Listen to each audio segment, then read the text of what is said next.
안녕하세요. 히쌤 교실의 히쌤입니다.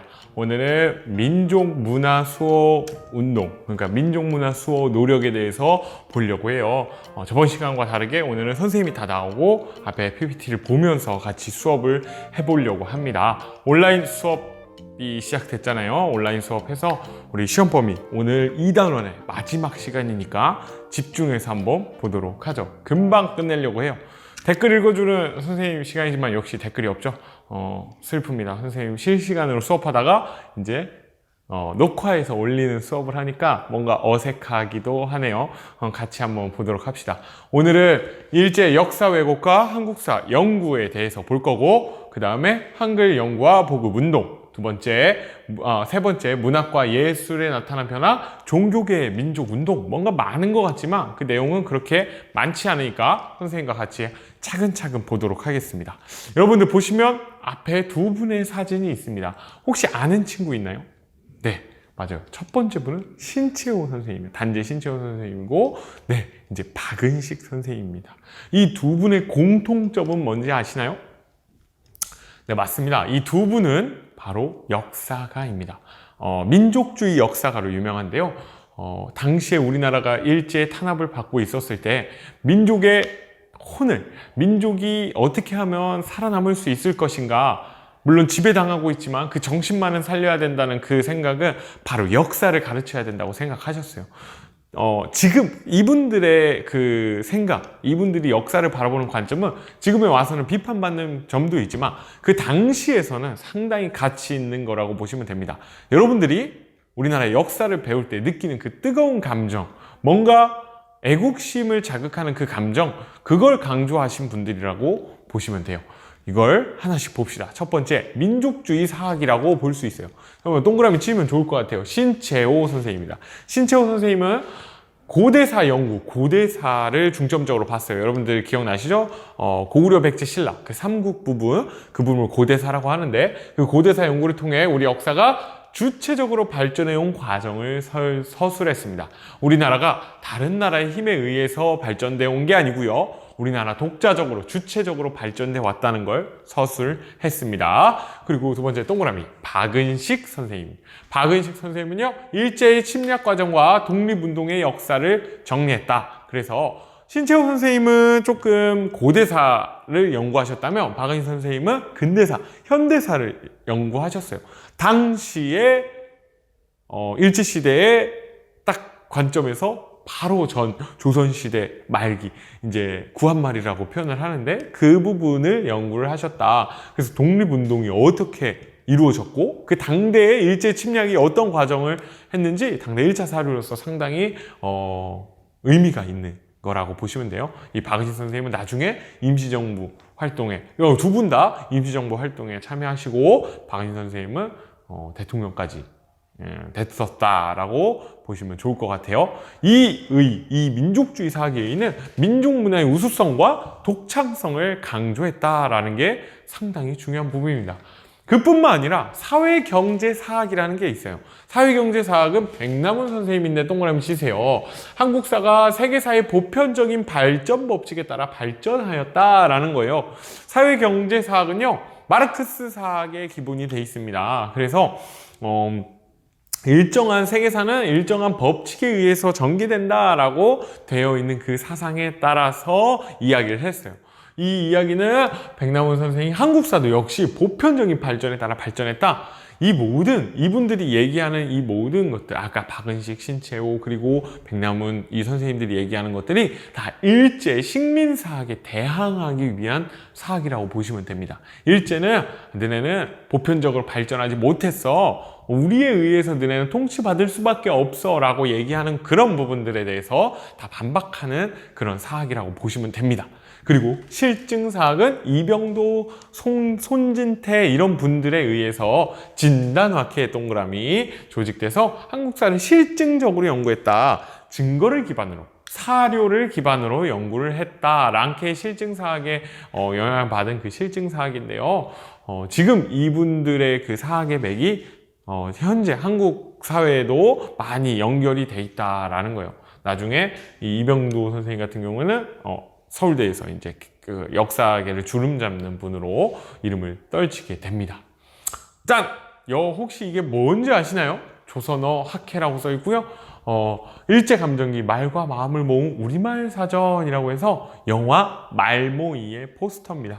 말모이. 무슨 뜻인지 대충 느낌이 올 거예요. 말을 모았다라는 거예요. 조선어 학회에서 우리말 큰 사전을 편찬하기 위한 노력을 했습니다. 그 과정을 담은 영화예요. 뭐 나름 보는데 큰 문제는 없으니까요. 물론 그 안에 팩션을 많이 가하긴 했지만 그래도 재미있게 볼 수 있다라고 보시면 돼요. 영화 말모이 한번 보시는 것도 좋고요. 왜 이걸 얘기했냐? 우리 한글의 연구와 보급 운동에 대해서 설명을 하려고 해요. 첫 번째로 조선어 연구회가 1921년에 창간이 돼서요. 각야날 밑줄 칠까요? 지금의 한글날이라고 보시면 되고요. 잡지 동그라미 한글이라는 잡지를 발간했습니다. 그래서 한글 연구와 보급에 노력을 했고요. 이 부분은 별표를 치고 좀 기억하면 좋을 것 같아요. 조선어 학회입니다. 조선어 연구회가 확대 개편되면서 전국에 한글 강습회를 개최해서요. 계속해서 한글을 가르칩니다. 당시에 일본어를 학교에서 배우고 있었기 때문에 한글을 잃지 않기 위한 노력이라고 보시면 돼요. 한글 맞춤법 통일안을 제정합니다. 한글은요, 세종대왕이 창간하고 나서 체계적으로 연구되지 못했어요. 민간에서 부녀자들이 이렇게 사용되고 국가에서는 너무 주도적으로 사용하지 않았잖아요. 한문 때문에. 그래서 이거에 대한 연구가 많이 되지 않았지만 이 일제시대에 본격적으로 연구가 상당히 심도 있게 됩니다. 그래서 한글 맞춤법 통일안 표준어를 제정하고요. 우리말 큰 사전 편찬을 시도해요. 편찬을 시도했다는 건 편찬을 완성했다는 거예요? 그렇지 못했다는 거죠. 이 우리말 큰 사전을 편찬하는 데 내용이 바로 영화 말모이라고 보시면 돼요. 재밌습니다.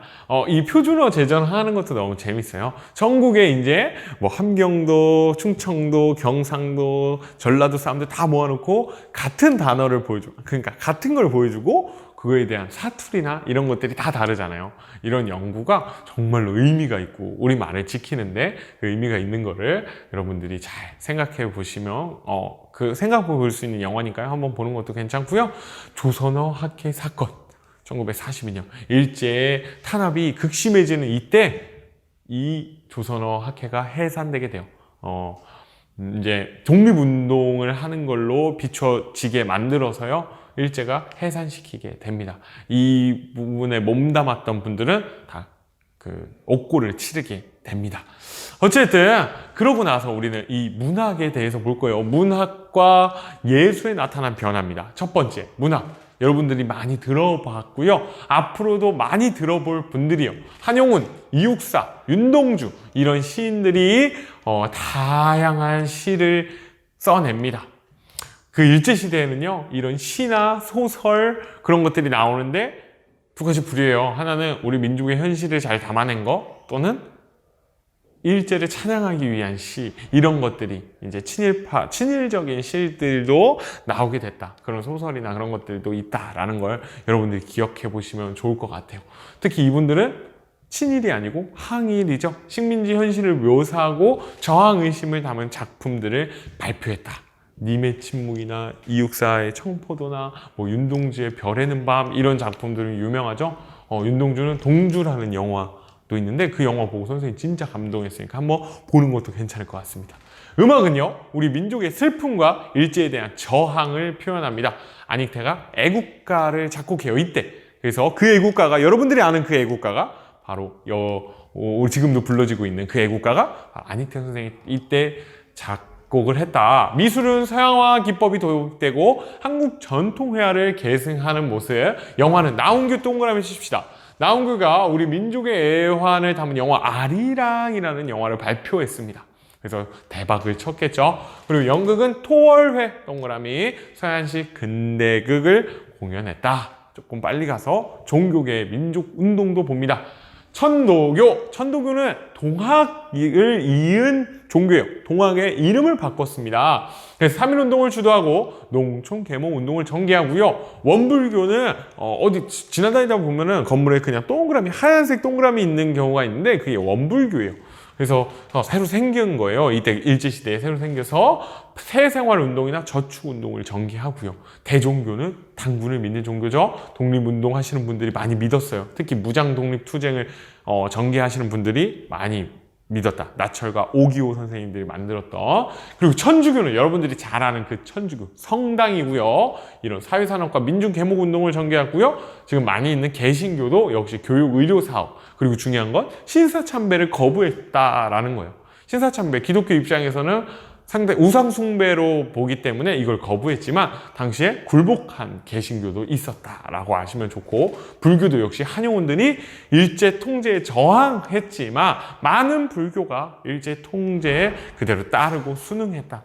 종교개뿐만 아니라 우리 모든 사회 면에서 그런 부분들이 가득합니다. 일제시대를 이해하는 데 있어서는요, 여러분들이 참 고민을 해봐야 돼요. 내가 그 어려운 환경에서는 어떻게 할 수 있었을까? 내가 목숨이 왔다 갔다 하는 상황에서, 또는 내가 지금 공부해서 뭔가 먹고 살아야 하는데 독립운동 또는 일제에 협조하는 거?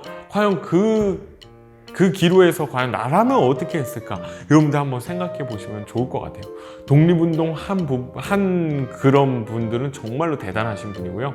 친일한 사람들은 왜 욕을 먹는지 그걸 한번 생각해 보면 좋을 것 같아요. 그리고 그 당시 대부분의 민중들은 어땠을지도 한번 생각해 보면 좋을 것 같아요. 오늘은 여기까지 할 거고요. 다음에 또 만나도록 할게요. 고생 많았고요. 다음 시간에 만납시다. 안녕.